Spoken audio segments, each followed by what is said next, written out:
sou Marcel Barros, atualmente eu sou o diretor de seguridade da Previ, eleito pelos associados. Já fui secretário-geral da CONTRAF, que é a Confederação Nacional dos Bancários. Fui coordenador da Comissão de Negociação dos Funcionários do Banco do Brasil. Fui diretor dos sindicatos bancários de Bragança Paulista e também fui representante da América Latina, dos fundos de pensão da América Latina, no programa da ONU, chamado Princípio de Investimentos Responsáveis. Sou João Fukunaga, atualmente sou coordenador da Comissão Nacional dos Funcionários do Banco do Brasil, negocio diretamente com o banco as edificações dos funcionários do Banco do Brasil, sou funcionário do banco e atualmente também sou como diretor executivo do Sindicato Bancário de São Paulo, Osasco e região.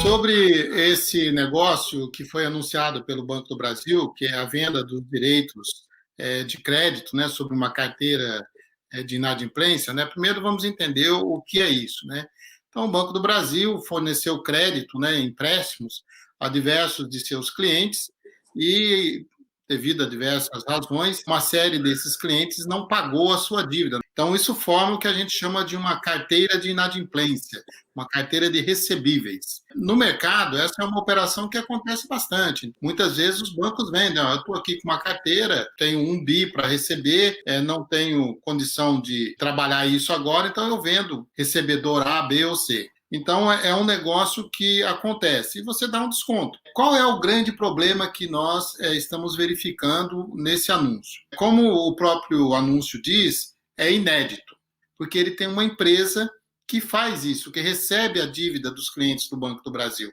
que é a Ativos S.A. Então, ele não precisaria vender para um terceiro. Era só ele passar para Ativos e Ativos faz a cobrança e quando a Ativos receber, isso é lucro para o Banco do Brasil. Então, essa é uma coisa que não está bem explicada. Segundo, é o desconto. É uma carteira que vale 3 bilhões de reais, o valor nominal dela é de 3 bi, por 375 milhões. Ou seja, ele deu um desconto de aproximadamente 85%. É como se eu tivesse recebido só 15% do que vale. Então, a pergunta é, qual é o índice de sucesso da Ativos na cobrança? O que significa isso? Quando a Ativos tem R$1.000 para receber, ela recebe R$300. Se ela recebe 300, o sucesso dela é 30%. Se for 30%, essa carteira tinha que ser vendida por 900 milhões ou mais. Porque o que vai fazer o BTG Pactual agora? Ele vai pegar esses 3 bilhões e vai começar a cobrar. Tudo que ele receber a partir de 375 milhões é lucro para ele, é ganho para ele. Porque ele pagou só 375. Se o índice de sucesso for 40%, então nós estamos falando de 1 bilhão e 200. Ou seja, o Banco do Brasil vendeu 1 bilhão e 200, que ele tinha a capacidade de receber, por 375 milhões. E aí a gente configura uma perda para o Banco do Brasil. Como o maior acionista do Banco do Brasil é o governo federal, ou seja, a sociedade brasileira, perdeu a sociedade brasileira. Se a gente quiser dar um exemplo mais simples, é como se você emprestasse R$1.000 para o seu vizinho da direita. Você emprestou R$1.000 para o seu vizinho da direita, passou um tempo, ele pagou R$200, ele se comprometeu a pagar em 10 parcelas de 100, ele pagou a primeira, pagou a segunda, na terceira ele falou assim, não tenho condição de pagar daqui para frente. Então, ele ainda te deve R$800. Aí você está precisando de R$500. Então, o que você faz? Você vai lá no seu vizinho e fala assim, você me deve 800, mas eu deixo por 500, porque eu estou precisando de 500. E aí você tenta estabelecer uma negociação com o seu vizinho da direita. O que o Banco do Brasil fez foi o seguinte, o Banco do Brasil é o vizinho que emprestou. Ao invés dele ir lá no vizinho da direita, ele foi no da esquerda e falou, eu tenho R$800 para receber ali do vizinho da direita. Me dá aí R$300 e vai lá receber os 800 dele. Então, ele não cobriu o que ele precisava, que era 500, recebeu só 300 e deu o direito do outro de receber 800. Olha que negócio maravilhoso, É aquela promoção que a gente chama de promoção lusitana, né? Compre 3, pague 4 e leve 2, né? Um negócio bem esquisito de se explicar. Então, em suma, assim, é um negócio que acontece no mercado, sim, não tem nada demais fazer esse negócio. O estranho é por que fazer esse negócio tendo o Banco do Brasil uma empresa que cobra e qual é o índice de sucesso dessa empresa que a gente não sabe. Eu acho que o Marcel trouxe um debate importante do que significa uma cessão de carteira de crédito e o que isso representa. Como ele disse, isso não irregular, isso acontece no mercado. A portaria do Bacen permitiu que os bancos públicos também operassem da mesma forma, foi o que o Banco do Brasil fez. E nos espanta o processo feito na surdina, né, que só foi comunicado ao mercado após a sua própria realização, que cede uma carteira importante para o Banco do Brasil. Só para termos uma ideia, o Ativo SA teve um retorno sobre seu patrimônio líquido do último ano para cá de 23%. Então não é pouca coisa. Alguma taxa de retorno importante para o banco ela deve gerar. Mas por que fazer com o BTG Pactual também? É uma empresa fundada pelo próprio ministro da Economia, o Paulo Guedes. Né? E muito tem se especulado na mídia hoje que a real saída do Rubem Novaes foi exatamente essa operação. Existe um debate feito pelo Nassif, que o Rubem Novaes é amigo de longa data do próprio Paulo Guedes e que já favoreceu ele em outras transações do passado. E agora se concretiza isso no Banco do Brasil.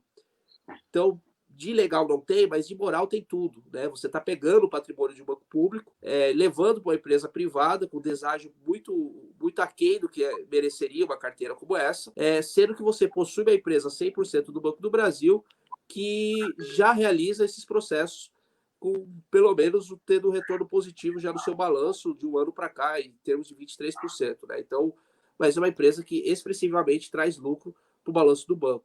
Então, é, no mínimo, suspeito, né, no mínimo imoral essa transação realizada pelo Banco do Brasil com o BTG Pactual.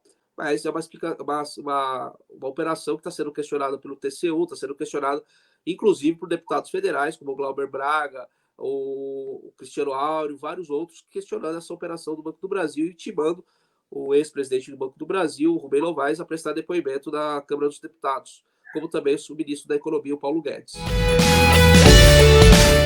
Essa operação ela tem alguns detalhes que chamam a atenção. Um deles, por que uma empresa que tem um direito de crédito, né, como esse, vai negociar? Uma das possibilidades, a gente já falou, é porque eu não tenho, não é o meu foco, eu não tenho mão de obra suficiente, eu não tenho capacidade de cobrança, então eu vou passar para alguém. Esse não é o caso do Banco do Brasil. Ele tem, até que tem uma empresa que faz isso. Então, a gente descarta essa possibilidade. A outra possibilidade é assim, eu estou precisando de caixa. A história do vizinho. Eu estou precisando pagar uma conta, estou precisando de caixa e preciso fazer dinheiro. Também não é o caso do Banco do Brasil.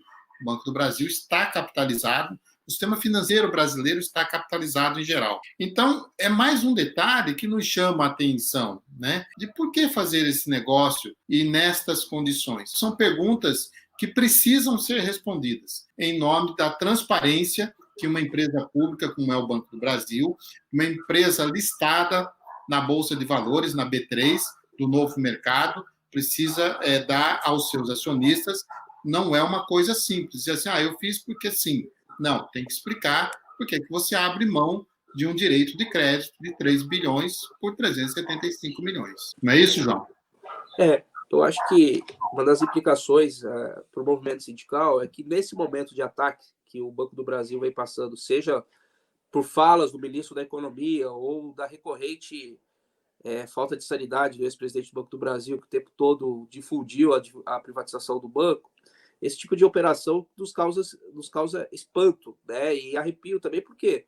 Porque se o banco possui uma empresa que faz, e uma empresa que eu lembrei agora há pouco, que já captou recursos, inclusive do Banco Itaú, do Banco do Bradesco, para fazer essa recuperação de crédito em nome do banco, por que utilizar desta fuga de saída de recursos do banco para o outro banco privado, né, como o BTG Pactual? Também nos coloca em mira uma possibilidade de desmonte interno do banco, quando você começa a tirar a capital do banco e passar para outras empresas, para ficar mais fácil uma possível privatização do banco.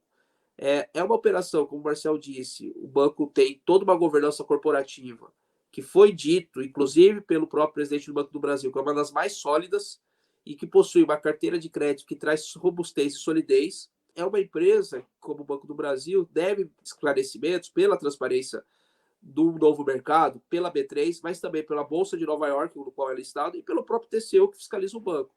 Então, o próprio TCU entrou no processo de reivindicação de esclarecimentos por parte do banco, o que é plausível. O que tem gerado também muito especulação é a respeito de por que essa transação foi feita de forma silenciosa, não foi feita licitação, não foi feito um processo claro e transparente de passagem desse recurso, né? Inventou-se um modelo de licitação, mas que já caiu por terra, né? Que mostrou que realmente não houve um processo claro e transparente de licitação. O Banco do Brasil ele é importantíssimo para os recursos da agricultura familiar, respondendo por quase 70% dos recursos, e também para o micro e pequena empresa. O banco tardou para uma decisão da direção do banco e entrar no financiamento das pequenas e médias empresas que entraram no processo de dificuldade financeira por conta da pandemia, e que, por outro lado, gerou inúmeros desempregados recorrendo ao auxílio emergencial do governo. Então, como o Marcel disse, os bancos estão irrigados pelo dinheiro do governo federal, que eram para ser direcionado a essas áreas e não executaram seus papéis, e o próprio Banco do Brasil tardou a entrar. O balanço do banco, com certeza, já há uma especulação que houve um reajuste de 40% maior do que o comparativo do semestre anterior, mostrando que houve uma profusão de lucro do banco muito maior. Então, por que fazer uma operação dessa neste momento, sendo que a gente poderia estar utilizando o próprio Ativos SA?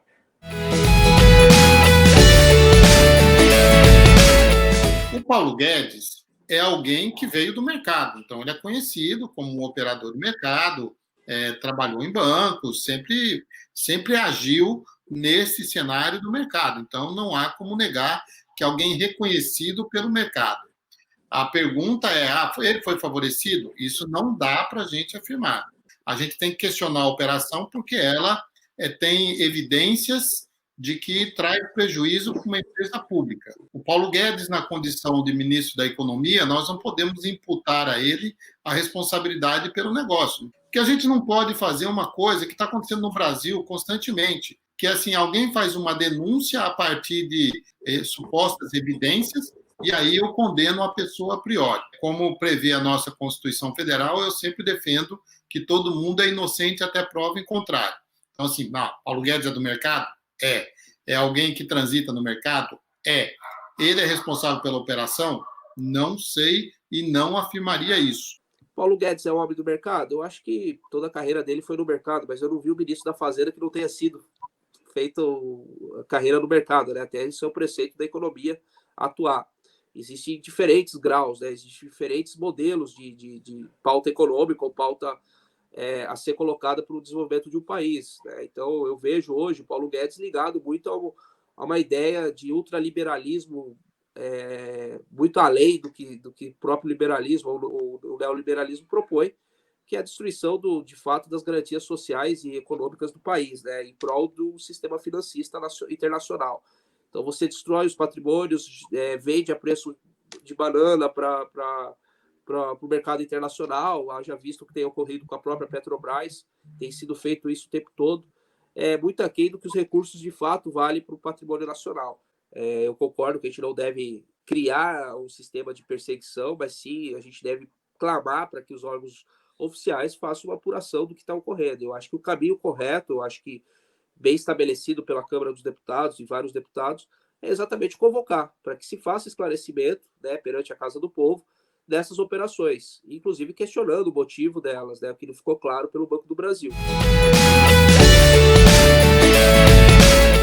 Retomando um ponto que eu considero muito importante, essa situação que nós estamos vivendo no Brasil, essa situação do mundo, nos traz a uma reflexão, que mundo nós queremos? Qual é o legado que nós queremos deixar para nossos filhos, nossos netos e as gerações futuras?